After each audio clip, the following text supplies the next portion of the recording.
What is going on, Laser Focus Solutions Media?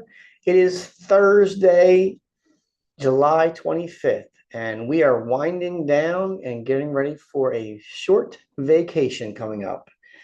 Doesn't happen often, folks. Doesn't happen often that we step away and try to unplug. My ADHD brain will not let me unplug. So I'll bring a book with me. I'll bring my audio books. When I say a book, it'll be a scrapbook. I'll do a little bit of mind melting. But a little recap on this week. So we went ahead and started a remodel on a basement, rip out carpet and bring it back down to the original floor. Stair casing was also carpeted. So we're being asked to remove that and repaint. So what does that look like? So for us, we're going to go ahead and clean it down. And this is all guidance from our special folks relationship that we have. It was from Williams is great. So basically we've been guided to, use our Festool sander and just, clean it up, sand it down, scuff it real good. And then we're going to use a porch paint, they call it. So it's a porch paint, which basically hardens from what I understand. It's going to be more durable than your regular paint. The challenge with the current staircase now is that it has some wear, which is why it was carpeted to begin with. So we're going to do our best to treat this thing so we're not having a repeat issue like they had previously, which caused them to then put carpet on to begin with. So this job, we basically cleaned up the drywall, walls, ceilings that were, affected by years and years of hanging pictures and such. 3 of the exterior walls were already painted. It was more of a stucco type block. So we went ahead and again, with Sherwin-Williams guidance, put some Pro Block on it. And then from there, we went ahead and put our top coat on. So room's looking good. Today, we went ahead and installed the LVP flooring. And we got that all in today and done. And then tomorrow, we went and purchased the baseboard and quarter round today. Tomorrow, we're going to go ahead and start first coating that with semi-gloss. So we already got the tarps written down on the floor, sawhorses up, trim's already laid out. So tomorrow morning we can start fresh with applying that paint. And this is a trick that that works well.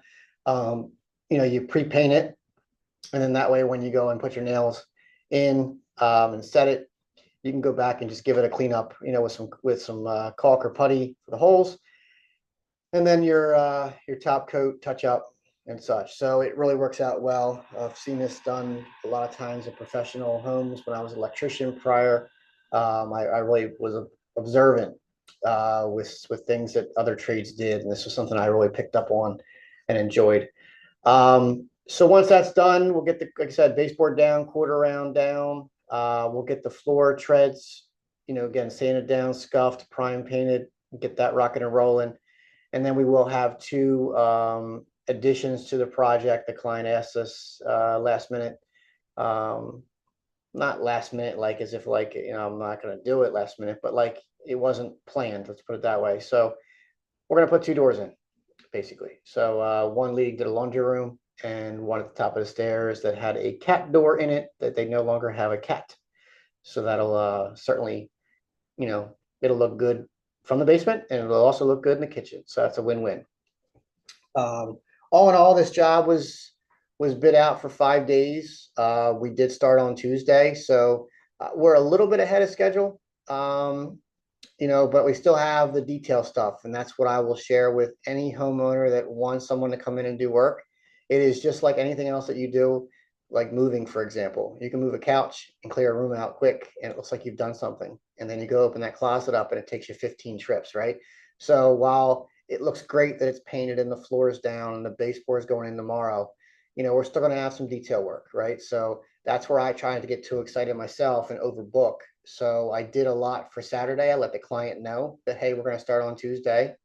We might not wrap up until Saturday. So we'll see how that goes. So I am trying to sneak out tomorrow a little bit at a decent hour. Family members and myself are going to go down to the beach. It's supposed to be a beautiful day, and I'm excited to do that. So that's why I say it might roll over to Saturday. We're already working Saturday, starting another job. We have a client that booked us to come out and repair some drywall work Saturday into Monday. They have a realtor coming out Tuesday to take photos. So we're going to go through and just patch up about, I think 6, 7 spots all over the house, a couple holes, a couple water spots, just life things. So we'll get that, carried in. Tomorrow I also have to go out and install on a deck job that we just finished up. The client had a sliding glass door with a lock that needed replaced. She could not find the part needed.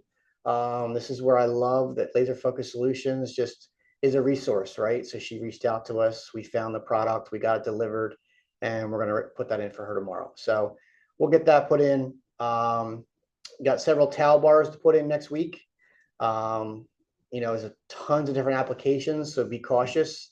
One in particular that we're going to do next week, it was put in by somebody else, and the client is not happy at all with the location of it and the style of it. So, I think the hardest thing I've learned about grab bars is clients don't know what they really need until it gets installed, and then their body tells them where it should be. And I say that because I've done a few in the past month.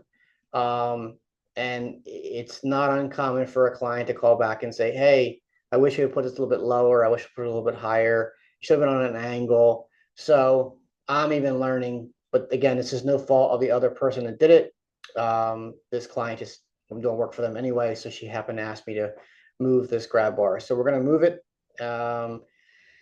And then I asked her to identify if she has any tile in the basement or anything like that, because obviously there's going to be some existing holes that were made from the previous, company. So we're going to have to work through that, which she's aware. So we'll more to come on that.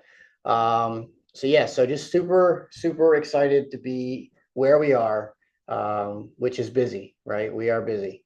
And this community in Middletown, Delaware is strong. This community is very tight knit, and when you put out good work and you're a good human being and you show up like you say you're going to, and you do the things you say you're going to do, man, this community rallies. So we continue to just give what we can, right? And sometimes I gotta say no. I don't like it, but I mean, I would love to take every client and make their repair, but at the same time, I can only take on so much. So, with that, again, I want to say thank you to everybody that's been supporting Laser Focus Solutions, from whether it be you've hired us, right? Whether you've referred us, whether you've given your feedback on social media, whether you've liked our channel on YouTube. We continue to try to sprinkle in these flavors of things to show the value of who we are. And these conversations that I'm having right now, to some they're meaningless. To some you may be like, oh my gosh, this is boring. But to others, it's like, hey, it's nice to understand why he might not get back to me right away because he's out there doing stuff, or why, it takes this long for something to happen, or why, right? So just sharing the behind the scenes, not just the glamorous of things. It's also valuable for me, right? I get to look back and see, when I started this 90-day challenge, what it looked like, right? What it was video 1, what was video 35, and how are we going to continue to improve? I mean, just, and every day is a change. You take 2 steps forward, 1 step back. It's no different than life, So right now I have a bookkeeper that's been managing my books, and she's got some things going on in her life that, I had an honest conversation with her. Hey, listen, is this something that you don't think you can take on and continue to take on and give the dedication that it needs? Because I need to know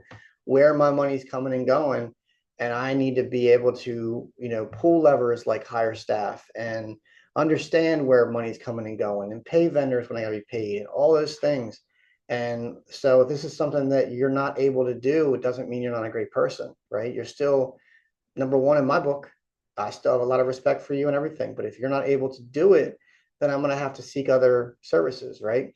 So working through that conversation now, and we're getting ready to pass the baton to somebody else. So again, that's where it's valuable to really just be, real, right? Be real, be humble, be honest. I mean, I could just say you're fired to the girl, you know what I mean? But she's a human being. And once I understand the why, why did we not have a meeting 2 weeks ago? And why did we not have a meeting again last week? And while my business is still going, that's a problem, right? That's a problem. But, when you talk to the individual and you understand that, hey, there's some things going on, this is the why, it's like that makes sense, right? That makes sense. And maybe we're just not a good fit. Maybe it's just too much on you right now to take on my portfolio of business, right? Because the transactions are getting bigger and the activity is getting busier. So I get it. So we'll see. Hopefully, we can work through a transition with the new bookkeeper, and certainly we'll keep in touch with the old one because, like I said, I love good people. So with that, I'm going to end. I'm going to hit the gym here next door, do some workouts, and then we're gonna turn it in. So I want to say thanks again for everything, and I appreciate all the love. Peace out.